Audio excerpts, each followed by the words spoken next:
Good day, and welcome to 𝗦𝗘𝗟𝗚 Center for Personal and Holistic Growth, Light Sharing. I am Mark, and my topic is about family as focal point of evangelization.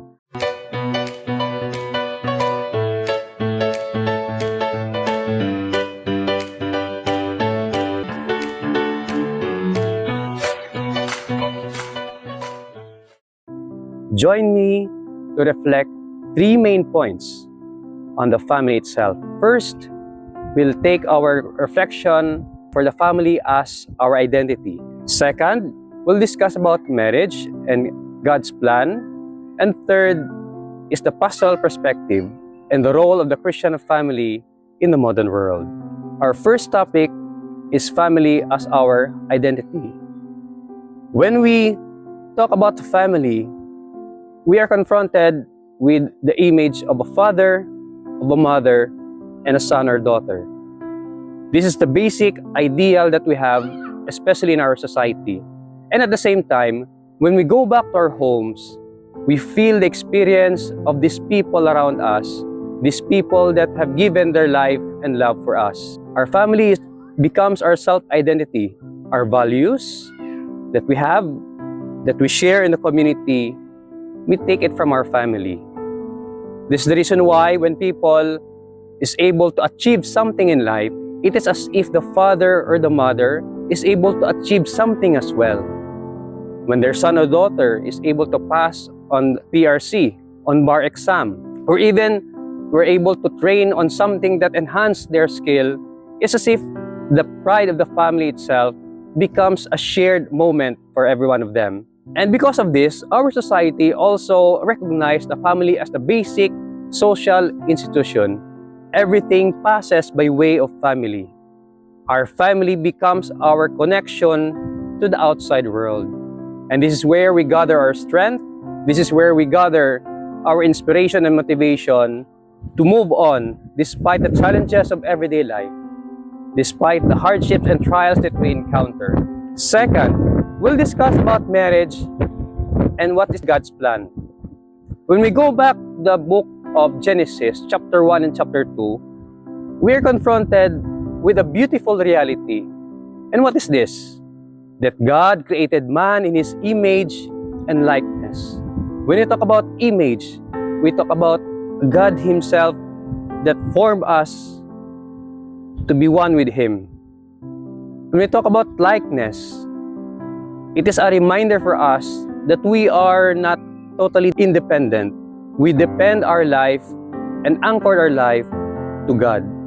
This is the reason why when God formed man and presented him the plants, the animals, the nature itself, man is able to name all of these things. However, man feels solitude, lonely.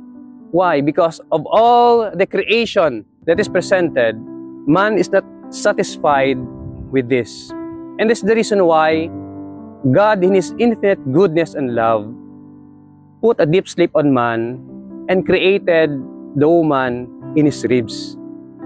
This is only to show that God has the power to create and man is totally dependent on God. And when God presented the woman, this is where we're able to see and observe that Adam speaks, that Adam welcomed Eve. If you still recall, Adam said, "At last, this is the bone of my bones and flesh of my flesh, and she shall be called woman." And at the same time, the author of Genesis would say, this is the reason why a man would leave his father and mother and clings to his wife. This is the very beautiful truth that from the start itself, God's plan intended for man not to be alone, but to have a suitable partner. And this is the reason why God forms marriage Himself, and this marriage allows us to be a family. And lastly, we are now on the last part of our reflection about family as the focal point of evangelization. And what is this? The pastoral perspectives, the role of the Christian family in the modern world. We are given 4 things to be reminded of what is this all about. First, the family is a community of persons. A community of persons where the common denominator is love. The love of a husband to his wife, the love of a wife to his husband, the love of the father and mother to their children. Remember that family is a vocation. This is the reason why everything comes from the family. Second, forming a family of persons and serving life. When two becomes one, for the unity itself, one man and one woman, God calls them to be fruitful. God blessed them in the book of Genesis and said, "Be fertile and multiply."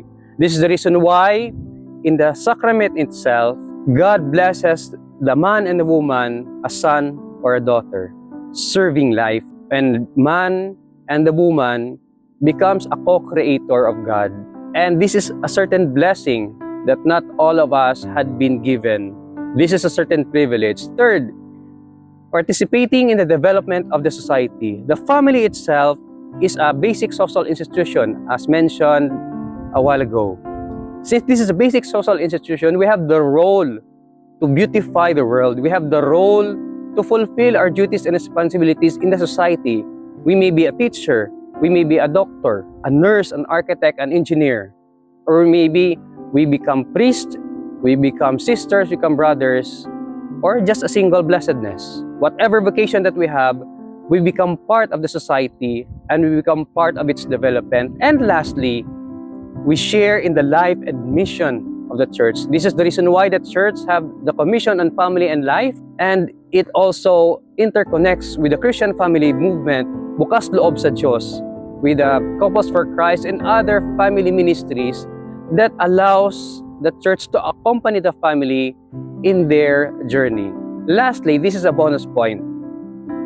For those of you, I would like to share a certain devotion which is very dear to us as silent-lumen.